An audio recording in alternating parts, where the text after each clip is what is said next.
Tere, ma olen Margo ja mulle meeldivad argumendid. Argumendi ja argumenteerituse kui nähtuse teine külg, selle mündi teine pool on mõtlemis- ja aruteluvead. See on loomulik nähtus, mis käib inimesega ja inimliku mõtlemisega alati kaasas. Me kõik teeme mõtlemisvigasid iga päev palju ja eesmärk ei ole neist kõigist päriselt kunagi lahti saada. Eesmärk on muuta meie kriitiline mõtlemine nii inimesena kui siis organisatsioonina võimalikult kvaliteetseks. Kõik uuringud, mis on tehtud tuleviku töö kohta, näitavad, et kriitilise mõtlemise oskus on üks võtmeoskustest ja selle arendamine iseendas kui ka siis oma organisatsioonis, ettevõttes, meeskonnas on tulevikukindluse mõttes hästi suure kaaluga. Ja seetõttu räägime täna mõtlemisvigadest või aruteluvigadest, et neid natuke paremini siis ära tunda endas ja teistes ja osata ennast nende vastu kaitsta.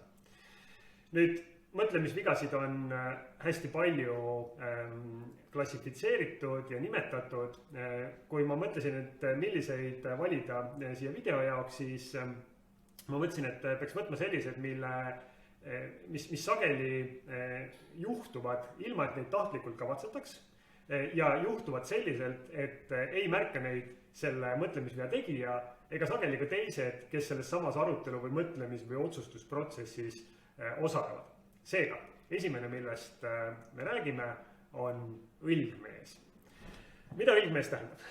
Õlgmees tähendab seda, et selle asemel, et vastata kellegi teise argumendile, mõttele või rääkida sellest teemast, mis otsustamiseks on püsti pandud, ehitan ma sõnaliselt või mõtteliselt ühe sellise õlgedest mehe ja siis asun ründama seda õlgedest meest, sellepärast et mul on palju lihtsam tegeleda selle enda konstrueeritud nii-öelda vastasega, kui siis nende inimeste ja nende argumentidega, mis siis tegelikult arutelus minu ees seisavad, millega ma peaksin tegelema, sest see on see teemakohane asi.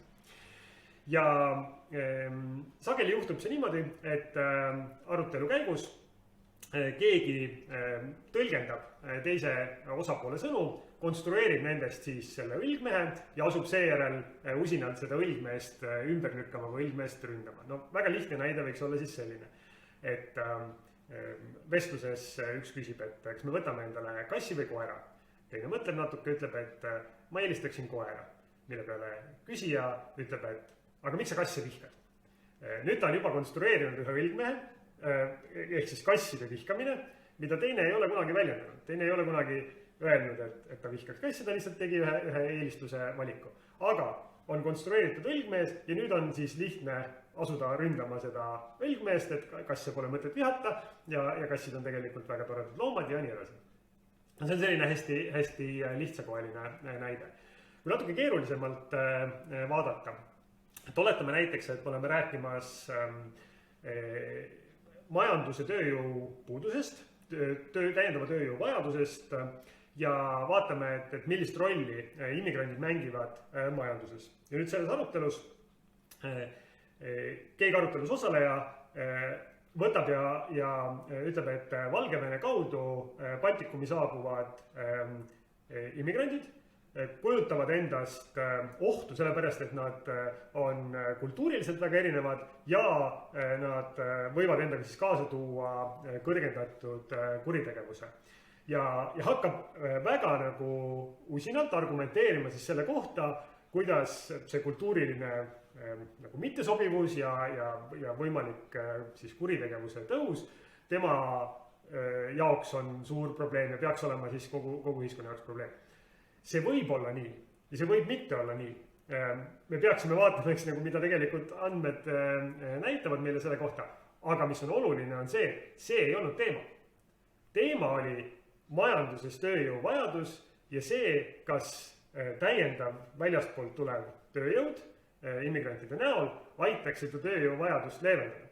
Mis tähendab, et püstitades selle õlgmehe, mis puudutab siis nende immigrantide nagu erinevust kultuuriliselt, on tekitatud üks antud hetkel teemasse mitte puutuv küsimus, mida siis keegi arutelus osaleja aktiivselt hakkab ise ründama ja seda õlgmeesteks ümber lükkama. Ja sellega on siis läinud see põhiteema nii-öelda kaotsi või aetud see arutelu teemast välja. Nüüd mida teha? Nagu ma ütlesin, mõtlemis- või arutelu vead on inimliku mõtlemise selline lahutamatu osa.